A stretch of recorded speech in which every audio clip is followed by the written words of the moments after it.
नमस्ते, प्रणाम, खम्मा घनी, सत श्री अकाल। मैं शुभदा शुभरंजन यूट्यूब चैनल पर आप सभी का बहुत बहुत स्वागत करती हूं। दोस्तों, आज समाज और देश कई विषम परिस्थितियों से गुजर रहे हैं। वैसे देखा जाए तो पहले की तुलना में आज की आर्थिक स्थिति बहुत अच्छी है, क्योंकि पैसा कमाने के लिए जितनी जद्दोजहद हमारे माता पिता या दादा परदादा को करनी पड़ती थी, उतना कष्ट निश्चित ही आज नहीं उठाना पड़ता। फिर प्रश्न ये उठता है कि फिर भी आज का जीवन अधिक तनावपूर्ण क्यों? सब कुछ होते हुए भी मानसिक शांति का अभाव क्यों? मानसिकता इतनी कमजोर क्यों? और समृद्ध परिस्थितियों में भी जीवन में खालीपन सा क्यों? क्योंकि समृद्ध जीवन की संकल्पना आज भौतिक सुखों से जोड़ा जाता है, इसलिए इंसान केवल पैसों के पीछे लगा है, अधिक से अधिक भौतिक सुविधाओं को अर्जित करने में लगा है। फिर भी आश्चर्य की बात यह है कि पर्याप्त सुविधाओं में भी वह संतुष्ट नहीं है। सब कुछ होते हुए भी असंतुष्ट मन के साथ जिए जा रहा है। इसका कारण अगर हम ढूंढने का प्रयास करते हैं तो उत्तर आता है धर्म का अभाव। जी हाँ दोस्तों, धर्म मनुष्य जीवन की सर्वोत्कृष्ट उपलब्धि है।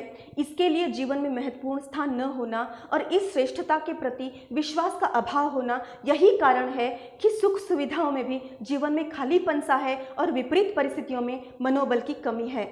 जहाँ धर्म का अभाव होता है वहाँ संयम का अभाव होता है, और जहाँ संयम का अभाव होता है वहाँ अति क्रोध, अति लालसा, अति मोह, छल, कपट, द्वेष, ईर्ष्या, कृतज्ञता, असंतुष्टि, अहम भाव, अत्याचार, अनाचार जैसे कुभाव पनपने लगते हैं, और यही विषम परिस्थितियों के लिए कारणीभूत होते हैं।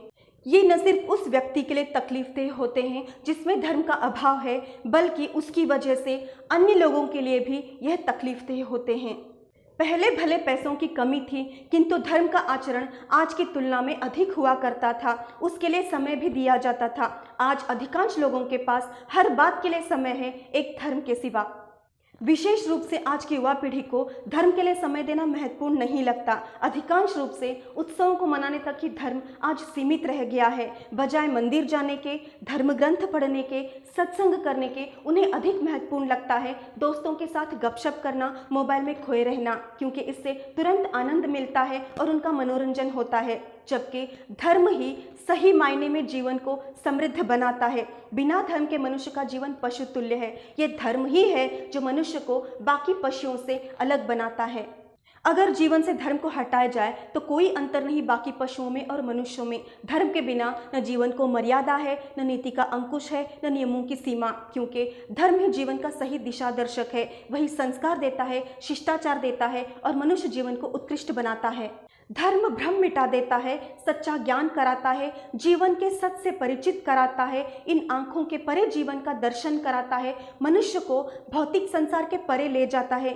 किसी ने कितनी भी भौतिक ऊंचाइयों को पार कर लिया हो, धर्म के बिना वो बौना है, क्योंकि जीवन के सही उद्देश्य तक धर्म ही ले जाता है। असत्य की राहों से मोड़ सत्य के प्रति निष्ठा दृढ़ करता है। धर्म संकट में डगमगाते कदमों को स्थिरता देता है, साहस देता है, चित्त को स्थिर करता है, मोह के जंजालों में फंसने फंसाने से बचाता है, छल कपट स्वार्थ से विमुक्त करता है, सबके प्रति सद्भाव जगाता है, परोपकारी बनाता है। धर्म न सिर्फ जीना सिखाता है, अपितु मरने की कला भी सिखाता है। जीवन से मृत्यु तक का मार्ग सुंदर, सहज और सरल बनाता है। संयमित जीवन और समाधि मरण केवल धर्म से ही संभव है। धर्म ही पापों का क्षय करता है, भव भव के कर्मों का नाश करता है और आत्म कल्याण का मार्ग प्रशस्त करता है। धर्म के मार्ग पर चलने वाले व्यक्ति का कभी भी अहित नहीं होता, ना ही उसके संपर्क में आने वाले का, अपितु दोनों का ही उद्धार होता है। धर्म न अशांति देता है, न किसी के जीवन को अशांत करने के भाव। धर्म के बिना भौतिकता से समृद्ध जीवन भी रेगिस्तान की भांति है। धर्म के प्रकाश में व्यक्ति कभी भी राह नहीं भटकता। धर्म से किसी की भी कभी भी किसी भी प्रकार की हानि नहीं होती, किंतु अगर धर्म ना हो तो जीवन की बहुत हानि होती है। स्वयं भगवान ही धर्म की स्थापना करते हैं तो हम इसे झुटला कैसे सकते हैं? भगवान की दृष्टि में धर्म श्रेष्ठ है तो हमारी दृष्टि में दुय्यम कैसे? जहाँ धर्म नहीं वहाँ शांति संभव नहीं, फिर भले वहाँ सारे सुख हाथ जोड़े क्यों न खड़े हों, किंतु जहाँ धर्म है वहाँ भौतिक सुविधाओं के कम होने से कोई अंतर नहीं पड़ता। शांति बनी रहती है, जो कि मनुष्य जीवन का अंतिम लक्ष्य है। जो निष्ठा से धर्म के मार्ग पर चलता है, धर्म उसकी अवश्य रक्षा करता है, फिर भले धर्म का मार्ग भक्ति का हो या कर्म का। इसीलिए धर्म केवल बोलने का नहीं, अपितु अंगीकार करने का नाम है।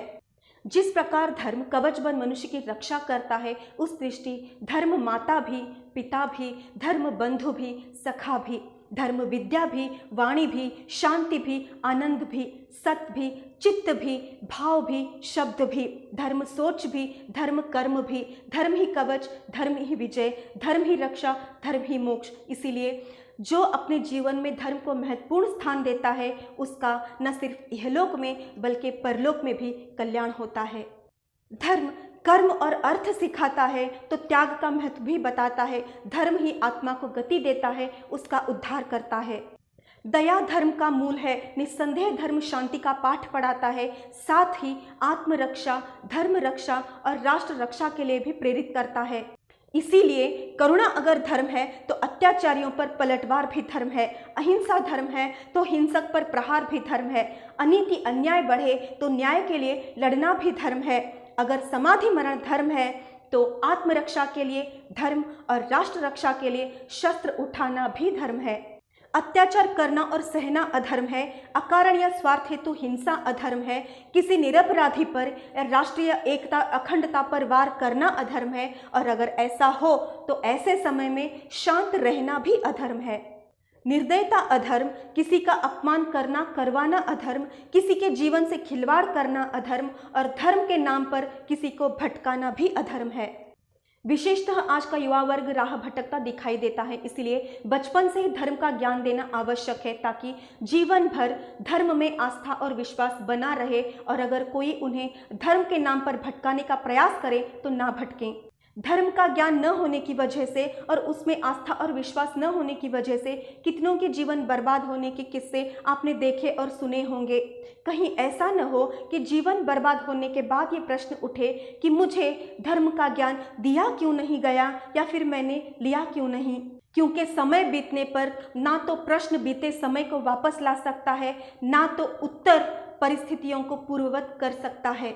वास्तव में जो धर्म को समझता है वो ना ही बेवजह किसी को तकलीफ देता है, ना ही धर्म और राष्ट्र को हानि पहुंचाता है, अपितु राष्ट्र की एकता और अखंडता बनाए रखने के लिए प्रयास करता है, अपने साथ अन्य की रक्षा करता है, जनहित के कार्य करता है, धर्म को फलने फूलने और राष्ट्र को समृद्ध बनाने में अपना योगदान देता है।